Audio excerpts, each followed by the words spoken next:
नमस्कार, स्वागत है आपका बीबीसी हिंदी के पॉडकास्ट दिन भर पूरा दिन पूरी खबर में। आज है तारीख 6 दिसंबर दिन बुधवार। मैं हूँ मानसी दास और मैं हूँ सुमिरनप्रीत कौर। गजा के शहर खान यूनिस पर इसराइल ने तेज किए हमले। आम लोगों की सुरक्षा को लेकर अंतर्राष्ट्रीय संगठनों ने जताई चिंता, लेकिन इसराइल बोला हमास को जड़ से करेंगे खत्म। There's a way to stop it. If Hamas will lay down its arms and stop using its own citizens as human shields. BBC को दिखाए गए सबूतों के मुताबिक 7 अक्टूबर को हुए हमले में हमास ने कुछ महिलाओं के साथ यौन हिंसा की। I spoke with girls that are now, at least 3 girls that are now hospitalized for a very hard psychiatric situation because of the rapes they watched. Madhya Pradesh में बीजेपी बनाएगी सरकार, लेकिन क्या शिवराज सिंह चौहान फिर बनेंगे सीएम? जहाँ तक मेरा सवाल है, मैं तो सीधे अपने यहाँ काम में लगा हुआ हूँ। इस समय एक ही लक्ष्य है कि लोकसभा की 29 की 29 सीटें कैसे भारतीय जनता पार्टी जीते। बात चेन्नई में आई बाढ़ की, जिसके बाद शहर अंधेरे में डूब गया है। आगे बढ़े उससे पहले सुमिरन से सुनते हैं देश दुनिया की खबरें।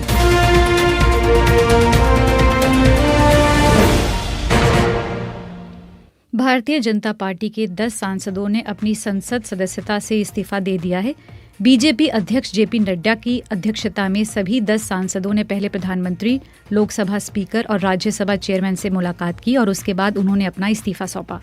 इस्तीफा सौंपने वाले नेताओं में केंद्रीय मंत्री नरेंद्र सिंह तोमर और प्रहलाद पटेल के अलावा 7 लोकसभा और 1 राज्यसभा सांसद शामिल हैं।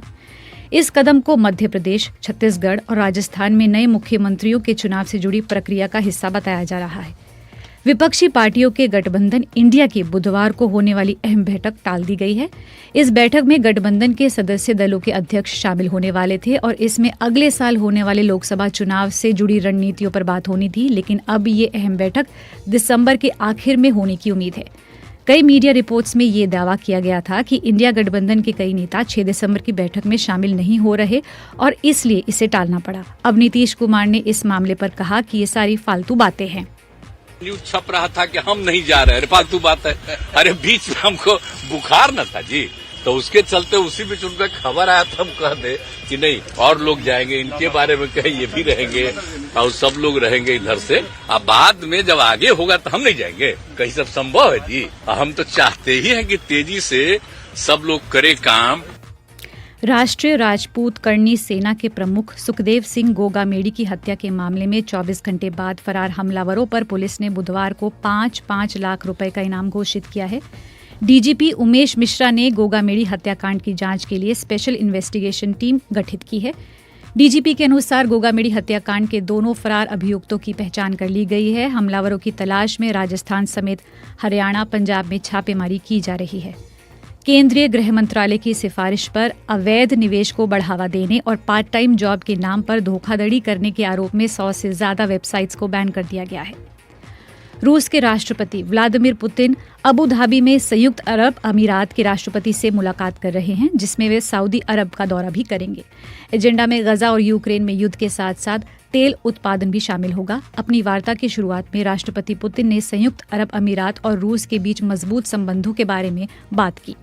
Сегодня наши отношения, благодаря вашей позиции, вышли на беспрецедентно высокий уровень। राष्ट्रपति पुतिन कह रहे हैं, धन्यवाद कि हमारे संबंध अब इतने अच्छे हैं और हम लगातार संपर्क में रहते हैं।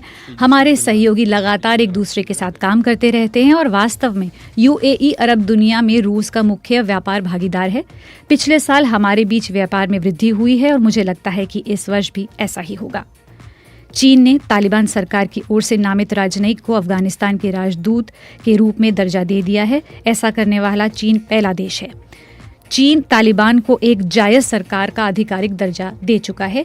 चीनी विदेश मंत्रालय के प्रवक्ता वांग वेनबिन ने एक मीडिया ब्रीफिंग में कहा कि चीन का मानना है कि अफगानिस्तान को अंतर्राष्ट्रीय समुदाय से बेदखल नहीं किया जाना चाहिए और इंडियन क्रिकेट टीम के युवा स्पिनर गेंदबाज Ravi Bishnoi ICC T20 ranking में सबसे शीर्ष स्थान पर पहुंच गए हैं।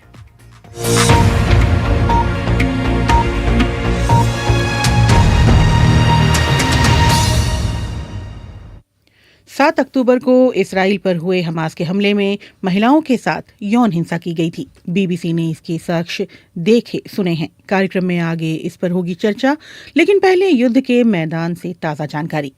गजा पट्टी के दूसरे सबसे बड़े शहर और दक्षिण में बसे खान यूनिस को इस्राएली सेना ने घेर रखा है। वो उस पर लगातार हवाई और जमीनी हमले कर रहे हैं। इस्राएली टैंक शहर के भीतर घुसने की कोशिश कर रहे हैं। उनका दावा है कि ये अब तक के सबसे भीषण जमीनी हमले हैं। हमास की सेना अल कासिम ब्रिगेड ने भी कहा है कि उसकी सेना इस्राएली हमलों का कड़ा जवाब दे रही है। सुनते हैं यरूशलेम में मौजूद बीबीसी संवाददाता योलांडा नेल की report. Israeli forces say they're now in the heart of the southern city of Khan Yunis. इस्राएली सेना का कहना है कि वो अब दक्षिण गजा के केंद्र खान यूनुस शहर में पहुंच गई है। सेना का कहना है कि हमास के नेता यहीं छिपे हैं। अब तक मिली जानकारी के अनुसार शहर के उत्तर में भीषण संघर्ष चल रहा है और वहां बड़े पैमाने पर बमबारी हो रही है। बमबारी उन इलाकों में भी हो रही है जहां फलस्तीनियों को छिपने के लिए कहा गया था। संयुक्त राष्ट्र का कहना है कि गजा की 80% आबादी के पास अब सिर छिपाने का आसरा नहीं है, लेकिन लड़ाई जारी रहने के कारण गजा के लोगों तक मदद पहुंचाना मुश्किल हो रहा है। अमेरिका में भी अब इस युद्ध के विरोध में आवाजें उठने लगी हैं। अधिकारियों का कहना है कि युद्ध आखिर किस कीमत पर लड़ा जाना चाहिए। इस्राएली प्रधानमंत्री बिन्यामिन नेतन्याहू ने बीती रात कहा है कि युद्ध को जल्द खत्म करने का एक ही तरीका है कि हमें हमास के खिलाफ जबरदस्त ताकत का इस्तेमाल करना होगा। इससे पहले बंधक लोगों के परिजनों की एक बैठक में उनके परिजनों ने सरकार के खिलाफ नारे लगाए और कड़ी आलोचना की थी। उनका कहना था कि सरकार ने उनके रिश्तेदारों को भाग्य के भरोसे छोड़ दिया है। जो बंधक अभी भी हमास के कब्जे में हैं, उनके परिजनों का आरोप है कि सरकार बंधकों को छुड़ाने के लिए कोशिश नहीं कर रही है। तो गजा में जैसे जैसे मौतों का आंकड़ा बढ़ रहा है, इसे लेकर अंतर्राष्ट्रीय स्तर पर भी आलोचना बढ़ रही है। बिल्कुल एक तरफ युद्ध को लेकर इसराइल के भीतर से आवाजें उठ रही हैं और बंधकों के परिजन सरकार पर दबाव बना रहे हैं, तो दूसरी तरफ अंतर्राष्ट्रीय स्तर पर मानवीय मदद को लेकर भी इस्राएली सरकार जो है गिरती जा रही है। जी सुमिरन, आपको याद होगा इस्राएली सेना ने गजा के दक्षिणी हिस्से में पर्चे फेंके थे और गजा के लोगों को कहा था कि वो सुरक्षित जगहों पर चले जाएं। इस कारण हजारों लोग जो हैं वो घर छोड़कर अब सड़कों पर हैं। और अगर हमलों की बात करें तो इस्राएली वायुसेना ने बीते 24 घंटे में गजा में कम से कम 250 ठिकानों पर हमले किए हैं। गजा में क्या हालात हैं और अमेरिका किस बात को लेकर नाराज है, सुनते हैं बीबीसी अंतर्राष्ट्रीय मामलों के जानकार पॉल एडम्स की ये report. The focus of Israel's military activity is very much on the city of Khan Yunis. Israeli सेना का पूरा फोकस अभी गजा के खान यूनिस शहर पर है और इसके चलते अफरा तफरी का माहौल है। यहाँ के अस्पताल हताहतों से खचाखच भरे पड़े हैं और हजारों की संख्या में लोग सुरक्षित जगहों पर पहुँचने की कोशिश कर रहे हैं। यही वो हालात हैं जिसे लेकर अमेरिका के विदेश मंत्री एंटनी ब्लिंकन ने बीते हफ्ते अपने इसराइल दौरे के वक्त चिंता जताई थी। उन्होंने इसराइल से अपील की थी कि उत्तर में गजा शहर में लड़ाई के वक्त जिस तरह बड़ी संख्या में आम लोगों की जान गई और उन्हें बेघर होना पड़ा, वैसा कुछ फिर से ना हो। लेकिन इसराइल के रक्षा मंत्री योआव गैलांट ने आज एक संबोधन में कहा कि खान यूनिस में इसराइल वही करने जा रहा है जो उसने गजा शहर में किया था। तो ये थी बीबीसी संवाददाता की रिपोर्ट। इस्राएली प्रधानमंत्री बेन्यामिन नेतन्याहू का भी बयान आया है, जिसमें उन्होंने गजा पर हमलों को सही ठहराते हुए सेना की रणनीति का बचाव किया है।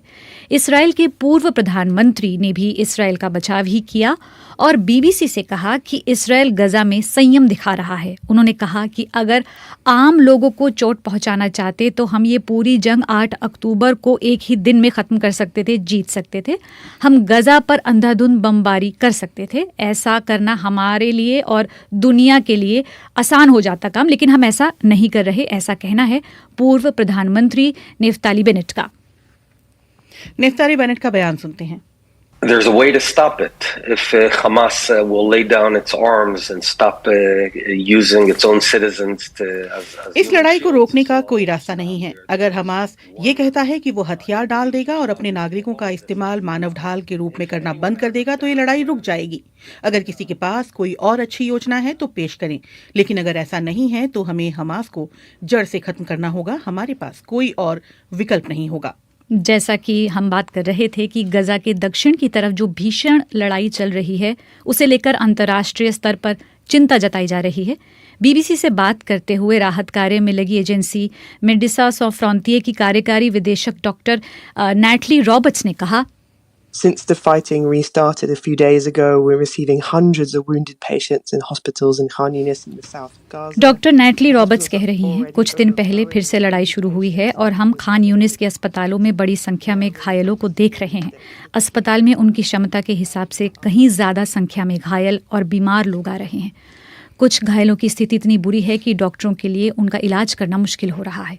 उससे बढ़कर ये कि लगभग 2 महीने से गजा की सीमाएं सील कर दी गई हैं। कुछ राहत सामग्री यहाँ पहुंची है, लेकिन ज़रूरी मेडिकल सामान नहीं है और लड़ाई इतनी तेज़ है कि मेडिकल सप्लाई ज़रूरत की जगह पहुंचे, इसकी संभावना भी कम ही है। इधर मानवाधिकारों के लिए काम करने वाली संयुक्त राष्ट्र की एजेंसी की प्रमुख जो हैं वॉल्कर तुर्क, उन्होंने चेतावनी दी है और कहा है कि युद्ध को तुरंत रोका जाना चाहिए। The catastrophic situation we see unfolding in the Gaza Strip was entirely foreseeable and preventable. गजा पट्टी पर हम विनाश की जो तस्वीरें देख रहे हैं उसे टाला जा सकता है। वहां काम कर रहे मेरे सहयोगियों ने मुझे वहां की भयानक स्थिति के बारे में बताया, जो कयामत के दिन की तबाही की तरह है। इस तरह की स्थिति में अपराधों और जुल्म का खतरा बढ़ जाता है। दोनों ही पक्षों की तरफ से जल्द कदम उठाने की जरूरत है ताकि अपराध ना हो। अंतर्राष्ट्रीय समुदाय को भी चाहिए कि मानवाधिकारों की रक्षा की और मानवीय आधार पर युद्धबंदी कराने पर जोर दिया जाए। जी, कार्यक्रम में सुमिरन शामिल करते हैं यरूशलेम से वरिष्ठ पत्रकार हरेंद्र मिश्रा को और सीधे उनसे ये जानने की कोशिश करते हैं कि आम नागरिकों पर लड़ाई का जो असर है वो कम से कम हो। इसे लेकर अमेरिका और अंतर्राष्ट्रीय संगठन जो हैं वो दबाव बढ़ा रहे हैं इसराइल पर, और इसराइल हमास के पूरे खात्मे की बात कर रहा है। वो एक तरह से आप कहें कमर कसे हुए हैं कि हमास का खात्मा करेंगे। ऐसे में क्या गजा शहर में जो तबाही हुई है वो उसी तरह का कुछ हम खान यूनिस में भी देखने वाले हैं? क्या कहते हैं हरेंद्र जी? जी, दरअसल थोड़ी देर पहले यहाँ एक फौजी अधिकारी से मेरी बात हुई और उनका कहना था कि पिछले 2 महीनों की लड़ाई के दौरान जो कुछ वहां देखा गया है उसमें आज जो लड़ाई हो रही है और खास करके खान यूनुस का इलाका जिसका आपने जिक्र किया, और खान यूनुस वो इलाका है जहां से हमास के सरबरा यह्या सिनवार और वहां मोहम्मद देव जो उनके मिलिट्री विंग के कमांडर हैं, ये दोनों उसी जगह के रहने वाले हैं। और खान यूनुस जो है वो गजा के दक्षिणी इलाके का सबसे बड़ा शहर है। तो वहां पर आज जो लड़ाई हुई है वो बता रहे हैं कि आज तक की पिछले 2 महीनों की लड़ाई में जो सबसे घमासान लड़ाई हुई है वो आज हुई है। और वहां पर यह्या सिनवार का जो घर है, मकान बताया जा रहा है, उसे इस्राएली फौज ने घेर लिया है। ये सूचना अभी तक नहीं मिल पाई है कि उसमें सिनवार मौजूद हैं या नहीं, लेकिन कहा जा रहा है कि वहां पर अभी बिल्कुल बहुत शदीद गजा के उत्तरी इलाकों में भी झड़पें जारी हैं, लेकिन खान यूनुस का इलाका वो इलाका है जहां पर विस्थापित जो लोग हैं गजा के सबसे ज्यादा बड़ी संख्या में आकर के वहां पर उन्होंने शरण ले रखी है। और आपको ये भी बताते हैं कि अब ये कहा जा रहा है कि तकरीबन 80% जो आबादी है गजा की वो विस्थापित हो चुकी है। और यहाँ भी जिन इलाकों में अभी लड़ाई चल रही है वहां पर इसराइली फौज ने वहां पर पर्चे डाले और लोगों से कहा कि वो इलाका छोड़ करके दूसरे हिस्सों में चले जाएं। तो ये लगातार लोगों का जगह बदलने का भी जो है सिलसिला ये चल रहा है हर रोज। और जो मानवीय राहत को लेकर के वहां पर जो प्रोग्राम चल रहा है, यूएन की एजेंसियां जो कर रही हैं, उन्हें बहुत मुश्किल का सामना हो रहा है क्योंकि महज 2 घंटे के लिए संघर्ष में विराम हो रहा है। और जबकि पूर्णतः एक तरह से देखें 7 दिनों तक संघर्ष विराम चला, उस दौरान मुश्किल से 200 ट्रक अंदर राहत सामग्री जा पा रही थी। तो अब 2 घंटे में कितनी जा पा रही होगी इसका सहज अनुमान लगाया जा सकता है। जी, एक दिन पहले की अगर मैं बात करूं तो वॉल स्ट्रीट जर्नल में एक खबर ये आई थी कि इस्राएली सेना जो है वो गजा में जो हमास की सुरंगों में समंदर का पानी भरने की योजना बना रही है। ये रिपोर्ट को लेकर काफी चर्चा हुई थी। आप क्या जानते हैं इस बारे में और क्या इस रिपोर्ट में कितनी सच्चाई है? क्या योजना है इस्राएली सेना की? जी बिल्कुल, इसको लेकर के यहाँ काफी चर्चा रही है पिछले 2 दिनों से। यहाँ पर स्थानीय मीडिया में हर जगह इसको बारे में लिखा गया है या इसके बारे में बात की गई है। टेलीविजन चैनलों ने भी इस पे जम के चर्चा की है। और दरअसल कल ये इसको लेकर के सवाल किया गया यहाँ पर सेनाध्यक्ष हर्जी हलेवी से और बाद में एक प्रेस कॉन्फ्रेंस के दौरान प्रधानमंत्री बेंजामिन नेतन्याहू से भी ये सवाल किया गया और हजी हलेवी जिनका इंटरव्यू पहले हुआ उन्होंने कहा कि ये बहुत अच्छा ख्याल लगता है, यानी कि ये आइडिया जो है उन्होंने कहा बहुत बढ़िया है, लेकिन उन्होंने ये कहा कि बहुत सारी और भी तरकीबें हैं सुरंगों से निपटने के लिए और इस्राएली फौज जो है वो सभी को लेकर के एक असेसमेंट में लगी हुई है।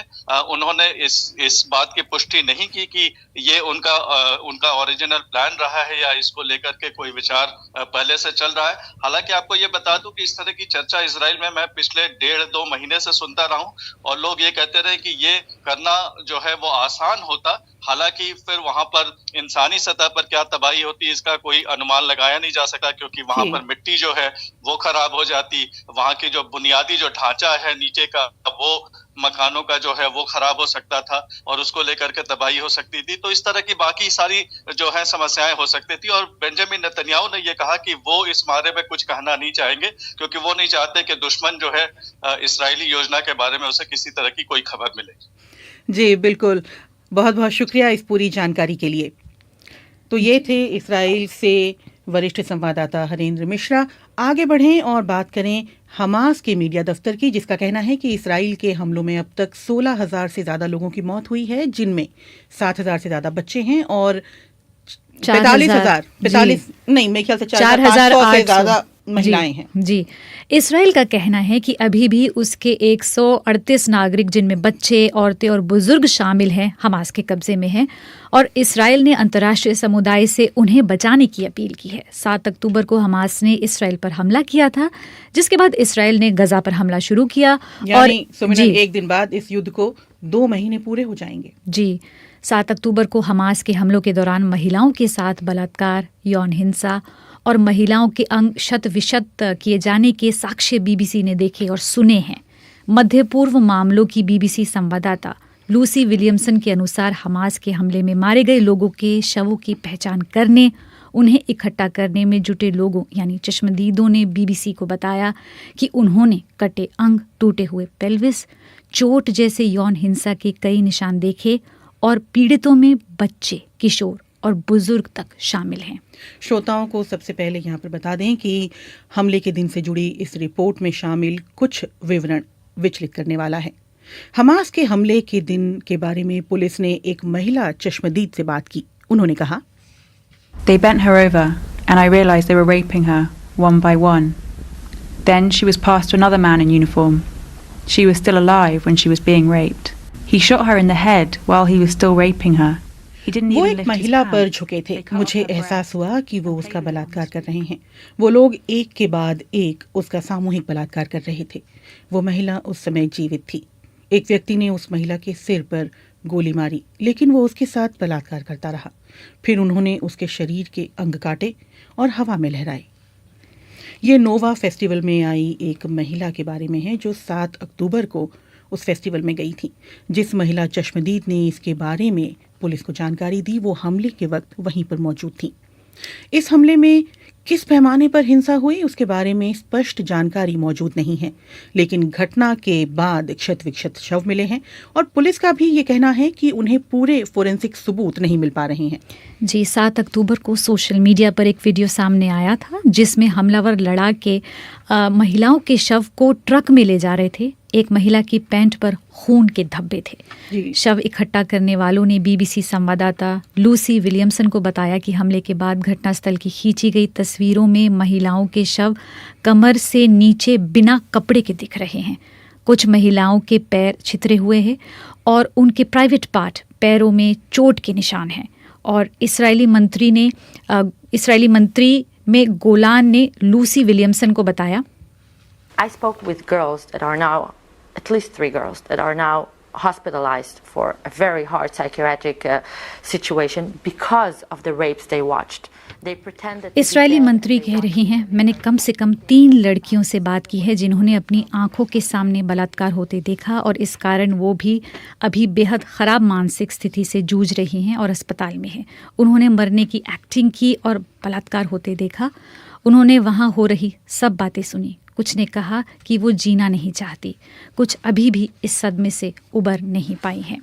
इसराइल के पुलिस चीफ याकूब शप्तेइन के अनुसार हमले में बचे बहुत से लोगों के लिए बात करना मुश्किल हो रहा है और उनमें से कुछ तो कभी भी ये बता नहीं सकेंगे कि उन्होंने क्या देखा और झेला है। एविगाइल नाम की एक सैनिक ने बीबीसी संवाददाता लूसी विलियमसन को बताया कि कई बार उन्हें शव का एक छोटा सा हिस्सा ही मिला, जैसे उंगली, पैर या हाथ, जिससे उनकी पहचान करना काफी मुश्किल हो गया। कई लोग तो जलकर राख बन चुके थे। उन्होंने क्या बताया, सुनते हैं। It's definitely multiple. It's hard to tell. I've also dealt with more than a few burnt bodies, and those I have no idea what they went through beforehand. Bodies that are missing. इस बारे में बताना मुश्किल है। मैंने काफी सारे जले हुए शव भी देखे। मैं ये सोच भी नहीं सकती कि मरने से पहले उन पर क्या गुजरी होगी। कई शव ऐसे हैं जिनके कमर के नीचे का पूरा हिस्सा ही नहीं था। मुझे ये भी नहीं मालूम कि उनका रेप हुआ था या नहीं, पर अगर आप पूछे कि क्या औरतों का स्पष्ट तौर पर रेप हुआ था, मैं कह सकती हूँ हाँ, बड़ी संख्या में ऐसा हुआ था। ये संख्या काफी ज्यादा थी। एक स्वयंसेवी धार्मिक संगठन ज़का की तरफ से शव उठाने में लगे एक शख्स ने बीबीसी संवाददाता को टॉर्चर और शरीर के अंग काटे जाने के बारे में बताया।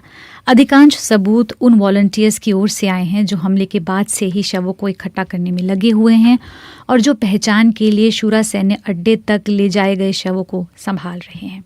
इस्राएली सरकार का कहना है कि उन्हें ऐसे दस्तावेज मिले हैं जिनसे लगता है कि यौन हिंसा की योजना बनाई गई थी। हालांकि आपको ये बता दें कि ये जो रिपोर्ट है, इस रिपोर्ट की पूरी टेक्स्ट कॉपी जो है वो आप bbchindi.com के पन्ने पर पढ़ सकते हैं। और बीबीसी स्वतंत्र रूप से इन दावों की पुष्टि नहीं कर रहा है और इस्राएली मीडिया रिपोर्टों में कुछ स्वयंसेवी कार्यकर्ताओं की गवाही पर भी सवाल किए गए हैं जो हमास के हमले के बाद भयावह परिस्थितियों में काम कर रहे हैं। अब आपको बता दें कि कार्यक्रम में आगे हम सुनेंगे, पानी भर गया तो इलेक्ट्रिसिटी का जो कनेक्शन है उसको बंद करना पड़ा, क्योंकि इलेक्ट्रिक्यूशन बहुत बड़ा कारण है। इलेक्ट्रिक्यूशन ही एक कारण है ज्यादातर। चेन्नई में बाढ़ से पैदा हुए गंभीर हालातों पर करेंगे चर्चा, लेकिन सुमिरन सबसे पहले सुनते हैं श्रोताओं की टिप्पणियां जो सोशल मीडिया के जरिए हमसे जुड़े हैं।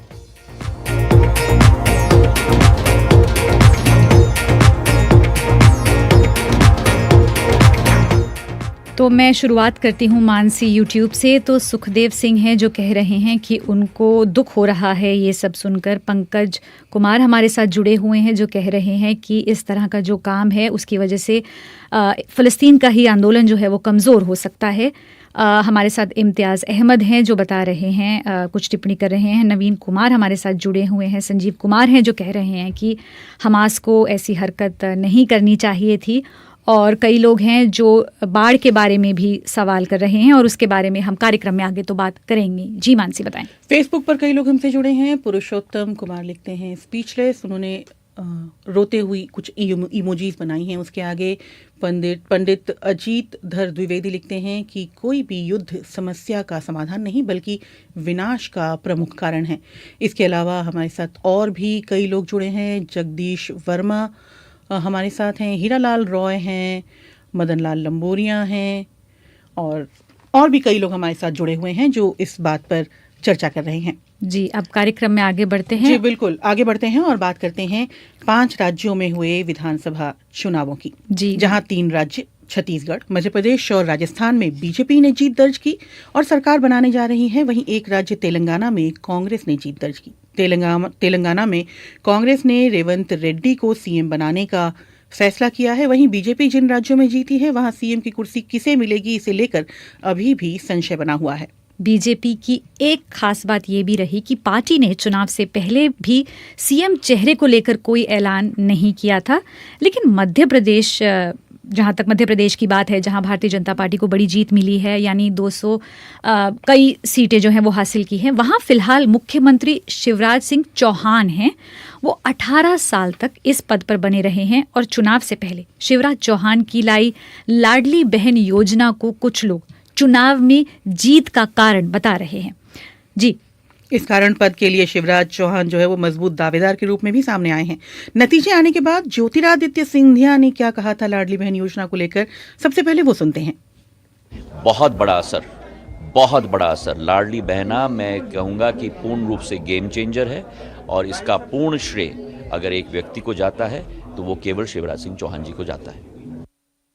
क्या फिर भी इस साल वो ही चीफ मिनिस्टर बनेंगे? शिवराज चौहान की अगर हम बात करें तो क्या वही मुख्यमंत्री बने रहेंगे या कुछ नया चेहरा सामने आएगा? ऐसे कयास लगाए गए थे कि मध्य प्रदेश में भारतीय जनता पार्टी कोई नया या युवा चेहरा ला सकता है, लेकिन इस मामले में जहाँ तक बातचीत की जाए तो शिवराज चौहान खुद क्या कहते हैं और क्या है उनका फोकस? जैसा कि हम देख सकते हैं कि 2024 में लोकसभा चुनाव भी आने वाले हैं, क्या उसकी तैयारी में वो जुट जाएंगे? तो इन्हीं मुद्दों पर उन्होंने बात की BBC संवाददाता सलमान रावी से। जो भी अनुमान लोग लगा रहे थे वो बड़े कम का अनुमान लगा रहे थे। कोई कांटे की टक्कर कह रहा था, कोई ये कह रहा था कि साहब जो है हाँ ठीक है लेकिन बहुत ही माइनर जो है वो उलटफेर होगा। लेकिन इतना ज्यादा मार्जिन और इतना ज्यादा गैप, क्या इसकी उम्मीद की थी आपने? चुनाव के पहले भी जब मैं कैंपेन कर रहा था तब भी मैंने कहा था कि हम बहुत कंफर्टेबल मेजॉरिटी हमें मिलेगी। और कंफर्टेबल कहने का मतलब मेरा यही था कि कोई कांटे की टक्कर नहीं है। मैंने पहले ही कह दिया था कांटे की टक्कर नहीं है, कांटे सारे निकाल दिए गए। कहने में मैं संकोच करता था, कोई बड़बोला मानता मुझको, और इसलिए मैं कहता था कि भाई कंफर्टेबल मेजॉरिटी मिलेगी। और आप वोटों के लिहाज से देख लीजिए, 48.5% से ज्यादा वोट भारतीय जनता पार्टी को मिले हैं अब तक के इतिहास में, सबसे ज्यादा वोट। तो ये तो रिकॉर्ड सफलता है और मुझे विश्वास था मिलेगी, और मैं कहता था भी कि रिकॉर्ड बहुमत मिलेगा। ठीक है, ये 7-8% जो वोट शेयर ज़्यादा हुआ है भारतीय जनता पार्टी का, लेकिन जो एनालाइज कर रहे थे हम आंकड़े, उसमें नज़र आ रहा था कि कांग्रेस को बहुत कम परसेंटेज आया, ऐसा भी नहीं, थोड़ा मार्जिनल ही है, 1% के आसपास ही वोट डिफरेंस है। हमारी योजनाएं थी, उनके कारण जो समर्थन हमारा अनुसूचित जाति में बढ़ा, जनजाति में बढ़ा, वोट एक साथ भारतीय जनता पार्टी के साथ जुड़ गया, और इसलिए हमारा और उनका अंतर 8% का अंतर है। इसका मतलब क्या है? इसका मतलब सीधे सीधी है कि बम्पर मेजॉरिटी हमारी है। यानी कि ये जो लाडली बहना स्कीम थी, ये गेम चेंजर जैसा आप दावा कर रहे थे। प्रारंभ से कहा कि एक तो डबल इंजन की सरकार, भरोसा क्यों करते हैं? काम होते हैं। तो केंद्र सरकार की, प्रधानमंत्री जी की योजनाओं का भी हमने यहाँ आदर्श क्रियान्वयन किया। PM आवास योजना हो, किसान सम्मान निधि हो, आयुष्मान भारत योजना हो, हमने सबका यहाँ आदर्श क्रियान्वयन किया। और सबसे बड़ी बात यह है कि महिला सशक्तिकरण के जो काम मध्य प्रदेश में हुए, ये केवल लाडली बहना से मत जोड़िए। अब 2005 में मैं पहली बार मुख्यमंत्री बना, तो 2005 में हमने 6 में बनाई लाडली लक्ष्मी योजना। लोग कोख में न मारे, बेटी बेटी को आने दे। 1000 बेटों पे 912 बेटियां पैदा हो रही थी। फिर हमने कन्या विवाह योजना बनाई कि बेटी की शादी भी। फिर हमने 50% रिजर्वेशन स्थानीय निकाय के चुनाव में बहनों को दिया, नहीं तो चुन के ही नहीं आती थी, खड़ी नहीं होती थी। फिर हमने गवर्नमेंट सर्विसेज में, पुलिस में भी 30%, बाकी नौकरियों में अध्यापक जैसी 50% रिजर्वेशन दिया। फिर हमने संबल जैसी योजना बनाई। फिर हमने संबल योजना के बाद एक योजना और बनाई कि बेटा बेटी को जन्म के पहले 4000 मजदूर बहन के खाते में डालेंगे, फिर 12000 डालेंगे। तो आप देखेंगे श्रृंखला है। अगर बहन बेटी के नाम पे संपत्ति कोई खरीदेगा तो स्टाम्प शुल्क कम करेंगे ताकि वो ढंग से संपत्ति खरीद के बहनों के नाम हो सके। उसकी एक कड़ी थी लाडली बहना। बहुत सारे नेता दिल्ली का रुख कर रहे हैं, आप दिल्ली का रुख नहीं कर रहे हैं, आप यहीं पर हैं।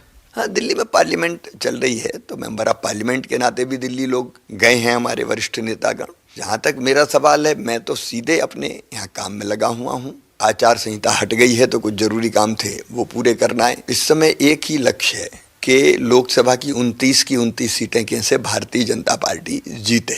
लोकसभा के चुनाव की तैयारी करेंगे ताकि वो लोकसभा का चुनाव की सीट भी हम जीत सकें। ये थे शिवराज सिंह चौहान, जिनसे बात कर रहे थे BBC संवाददाता सलमान रावी। चक्रवाती तूफान मिचोंग ने तमिलनाडु और उसके आसपास के इलाकों में भारी तबाही मचाई है। तूफान की वजह से चेन्नई शहर में भारी बारिश के कारण बाढ़ जैसे हालात बन गए हैं।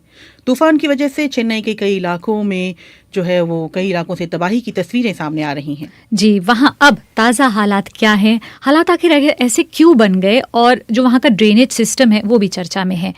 यही कुछ समझने के लिए थोड़ी देर पहले हमने बात की बेंगलुरु में मौजूद BBC के सहयोगी पत्रकार इमरान कुरैशी से। जो स्टॉर्म वाटर ड्रेन सिस्टम जो चेन्नई में है, जो मतलब चेन्नई में पुराना मद्रास सिटी जो था, वहाँ स्टॉर्म वाटर ड्रेन बहुत अच्छा है वो। मगर यहाँ जो दूसरे करीब 75% जो चेन्नई सिटी है, वहाँ स्टॉर्म वाटर ड्रेन नहीं था। तो अभी करीब 80% नया स्टॉर्म वाटर ड्रेन सिस्टम वहाँ चालू है। मगर वो स्टॉर्म वाटर ड्रेन सिस्टम में इतना पानी गया कि वो बर्दाश्त नहीं कर सका। तो पानी घरों में, बिल्डिंगों में, अपार्टमेंट बिल्डिंग्स, ग्राउंड फ्लोर के अपार्टमेंट बिल्डिंग्स हर जगह पानी भर गया था। करीब 16 लोगों की जान गई है। शायद अगर पावर सप्लाई बंद नहीं की जाती तो शायद और ज्यादा लोग मरते। पानी करीब घरों में करीब 6 फीट 8 फीट तक पहुंच गया था, जैसे कि 2015 में पहुंचा था। पावर सप्लाई इसलिए बंद हुई क्योंकि अगर पावर सप्लाई की वजह से ही लोगों की मौत हुई वहां, पानी भर गया तो इलेक्ट्रिसिटी का जो कनेक्शन है उसको बंद करना पड़ा, क्योंकि इलेक्ट्रिक्यूशन बहुत बड़ा कारण है। इलेक्ट्रिक्यूशन ही एक कारण है, ज्यादातर घर वर गिरे हैं, कुछ उनका वो डैमेज हुआ है। तस्वीरें देखें तो आपको दिखेगा कि पानी छाती तक आ गया है, चेस्ट लेवल तक आ गया है। ऐसी हालत हम 2015 में भी देखे थे, मगर अभी इस समय क्या हुआ है कि पानी थोड़े इलाकों में ज्यादा आ गया है, क्योंकि स्टॉर्म वाटर ड्रेन का जो सिस्टम है वो उसमें पानी भर गया था। तो अभी थोड़ा कल से कुछ राहत मिली है क्योंकि बारिश बंद हुई, मगर जो पहले जो 24 घंटे 48 घंटे जब साइक्लोन मिजांग वहां पहुंचा, उसका लैंडफॉल करीब 48 घंटे डिले हो गया था। तो उसकी वजह से जो आउटर बैंड होता है साइक्लोन का, वो साइक्लोन का बैंड चेन्नई को लग गया, मतलब चेन्नई के तटीय इलाके को लग गया था। तो उसकी वजह से जो पानी सिटी में से बाहर जाना था समुद्र में, वो जा नहीं पाया। चेन्नई में बाढ़ की स्थिति पर जानकारी दे रहे थे इमरान कुरैशी। तो दिन भर पूरा दिन पूरी खबर में आज इतना ही। आज स्टूडियो की जिम्मेदारी संभाली तिलक राज भाटिया ने। अब आपसे अगली मुलाकात कल होगी शाम 7:30 बजे। तब तक के लिए मानसी दास और सुमिरन प्रीत कौर को दीजिए इजाजत। नमस्कार।